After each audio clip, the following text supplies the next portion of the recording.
Well, welcome back. I've moved into the kitchen with Chef Laura from Celebrated Cuisine this morning, and we are cooking fish with a bit of an Italian flair. How are you doing? I'm doing well. How are you? Great. Good. Healthy dish. Healthy dish, delicious dish, and really easy to make also. So this is trifecta. A halibut. We're going to do a little pan sear on it. Halibut is a flat fish, so it's lean by its very nature. So automatically, one thing you want to know is that you need to cook it with a little bit of flat fish? It swims on the bottom of the ocean, has eyes up here, so it keeps that eye out for someone coming out after it. And so flat fish is always going to be lean. Okay, so when you cook with it, you need to add some fat to it, so you don't, to the pan or whatever it is, you wouldn't necessarily take flounder, for example, another lean fish, another flat fish, and grill it, because it's just going to fall apart. Fall apart? Oh, exactly. So with this, as you can see, this is a center cut of Alaskan halibut. What you want to be sure you do before you start cooking it is make sure it's patted dry if it was frozen, or if it was wet in any way, so when we go to season it or sear it, it will have a really nice crust on it. Okay. Okay. And then the sauce that we're going to make in a little bit is a puttanesca sauce. And what is that? Inside Italy, actually the Naples region. It's a sauce that is comprised of anchovy, olives, capers, parsley, and crushed tomatoes. All of it comes together. It's got a nice kick to it because there's some additional red pepper flakes. Absolutely fantastic. Takes about 5 minutes to make. All right, so this is an easy go-to. Easy go-to. It's going to kind of look a little bit fancy. It's going to look majorly fancy because we're going to put a little bit of orzo on the plate, and people are just going to be completely awed and inspired by it. So we'll give it a little bit of seasoning before we put it into the pan, and we're just going to now, what I'm going to do... That's a big halibut, isn't it? Because it seems really thick. That is a center cut piece of halibut, so it's going to be thicker in that. And these are big fish, absolutely. So what I'm going to do actually is take a method where I'm going to pan sear both sides, just get a little bit of color on it, transfer it to my sheet tray, and then I'll finish it in the oven. And the nice thing about doing that is, let's say I want to serve this for company, well, I can sear it off in the morning, cool it, and refrigerate it, and then later when it's time to have dinner, I can just pop it in the oven. Ah, I like that idea. Yeah, so then it's all going to just come nicely, and then as the host, you're not doing too much work.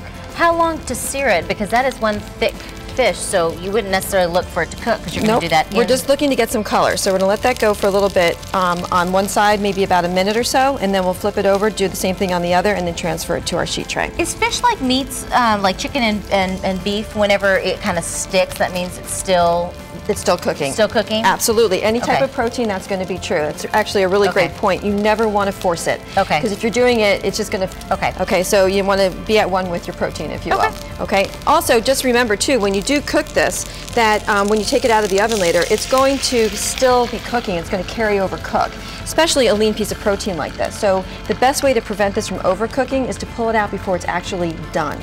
Okay. And so how much time will we have it in there? Based on the thickness of this, it'll probably be in there for about 8 minutes. Oh, that's not bad at all. Pretty high heat. Okay. All right. So that's the first part of this, and then what we'll do in the same pan, as you'll see in just a few minutes, is that we're going to cook off the rest of our ingredients for our sauce, so we actually only get one pan dirty also. Hearty flavors of Italy combined with a light fish make for a delicious dinner, and I'm back with Chef Laura from Celebrated Cuisine. We're continuing our process here. It's a very easy process to create halibut puttanesca today. Yes, it is. Ooh, puttanesca. I'm getting better at it. Yes, and do you know what that means actually? No, I don't. It actually means in the style of the prostitute. Oh, all right then. Yeah, we'll just leave it at that. Nice and wholesome. Exactly. It's a delicious sauce. So what I'm doing right now is I actually brought up to heat the pan again that had the halibut seared in it, add a little extra olive oil, and then I sliced some garlic cloves in half. So one of the things I always try to do before I serve this dish is go fishing for the garlic cloves and pull them back out, just so no one has an unexpected treat, if you will. Punch. Exactly. In the mouth. Kind of obliterates all the other flavors at that point. Then the next thing we're going to do, I'm going to have you come over here. I'm going to have you stir those, just get them a little bit color. Okay, we want them aromatic. On my cutting board, I have anchovies, okay? And anchovies are one of those ingredients that when you say them, a lot of people just wrinkle their noses and they don't want to know.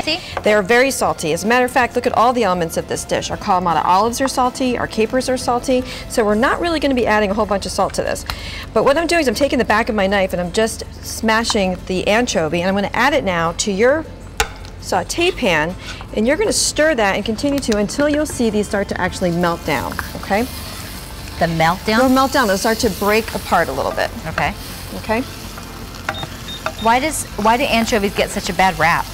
Because when you pull them out of the can or when you first smell them. Oh, okay. But they're one of those ingredients that adds that really flavorful touch that you can't even put your finger on when you're eating it. People who enjoy Caesar salad don't realize there's actually anchovy in a classic dressing. You know, if they were to be told that from the get-go. Okay, so now that we have broke it, see how that just melts down and breaks down? So we're going to need to add our capers and our olives at this All point. of them? Yep, Okay. everything just goes right in. Get there, and the same thing with the Kalamata. Okay, and then the last thing I'm going to do is add in our crushed tomatoes. This might spatter a little bit, so let's just be careful with that. Okay, and just give that a nice stir. You can smell the olives. As soon as those went in and started to warm up a little bit, you started to smell the olives. Now, for the people that say, oh, I don't like capers, you hear that a lot. I don't know what it is about capers. I actually enjoy them. I do too. They're actually the bud of a bush that is indigenous to the Mediterranean, and they do have a really salty element, but maybe they're eating a caper berry, a lot bigger, and has a kind of a tart, sour flavor. I don't know, but I think capers this is going to be wonderful because it's not like they just sprinkled capers just on one little bite. You know, you're barely going to be able to even detect that they're, other than the flavor that I think that they're going to add, don't you think? Well, and you'll see too that all the flavors begin to meld together as the sauce comes together. So you've had the Kalamata olive, which, like you said, has that salty element, but it's also briny, and the same thing with the caper. But the tomatoes really mellow that out, and it also sweetness that you would normally find in tomato anyway. Right. Okay. Now it is puttanesca, right? So it's a little spicy. We talked about that, so we need to add some red pepper flakes to that as well. Not a whole bunch, probably two good pinches would be all you would need. But if you do like it really hot, then you obviously would need to add some more. Okay, well, I'll let you finish cooking this. Well, I'm back in the kitchen with Chef Laura, and we are putting the finishing touches on this halibut dish that we've been working on throughout the hour. You actually put me to work, didn't you? I did, but I always do. I know. I'm used to it. So our halibut's done. We seared it initially in the first, 15 minutes of the show. Two sides, and then stuck it in there for what, 8-10 minutes? About 8 minutes, exactly. 425 oven, just to see that get a little bit cooked. Now, how do you know that that's cooked? Because quite frankly, it looks almost the same. Almost the same, exactly. But if you look at the sides, okay, it's definitely not as translucent as it was before. It's definitely more opaque. But if I give it a little bit of a squeeze, you'll see that it will very easily try to break apart. Okay. Which you want. You want it to slide a little bit apart. If it were just like dry flaking, you have overcooked fish. Are you burning your fingers right now? No, I'm not. Oh, okay. I was like, wow. Yeah, asbestos hands, it comes with the territory. So so this is how I know, and also by touch, I just give it a little bit of a squeeze, I can see exactly where I want it to be. Also remembering too, that it will continue to cook as it sits. So it's one of those, especially is they're one of those proteins that you want to serve immediately. You don't let it rest for any period of time. Okay. Okay. Okay. Nothing like. Now, when you say it's going to continue to cook, just a little bit. Couple minutes? Okay. Yep, it will do that.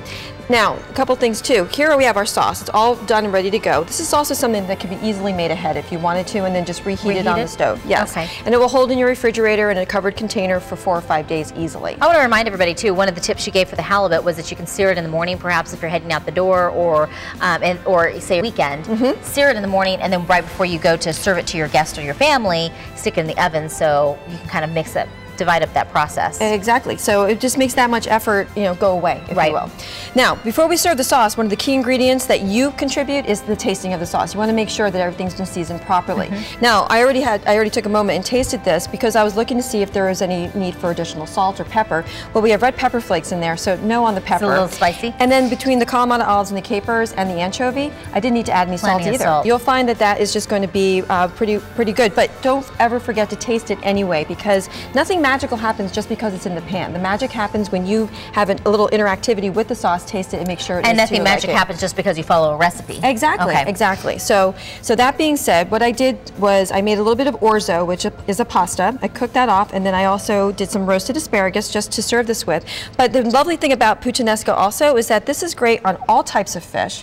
Doesn't matter if it's salmon, halibut, sea bass, you name it. It will go great. Shrimp. Anything. Let me ask you, could you put it, if you're not a fish person, could you put it on a chicken? Absolutely. Okay. Absolutely. Right. And it's wonderful on pasta as well. All right. So as a matter of fact, the classic dish is normally served with pasta. So we're just going to do a little bit of our sauce right here on that, and then we'll plate around the side. Make sure we get some good olives in there. I'm going to have to try that little sauce, take a little nibble of that sauce. And there we have our halibut. Sauce is delicious. So love all the, it has just a hint of saltiness. Just a hint, exactly. Like I said, spice too. The tomatoes just mellow that out a little bit, so you're just not overboard. Well, thank you very much, Laura, and thank you for watching at home. You can find today's recipe on our website. Look for it under the Food tab.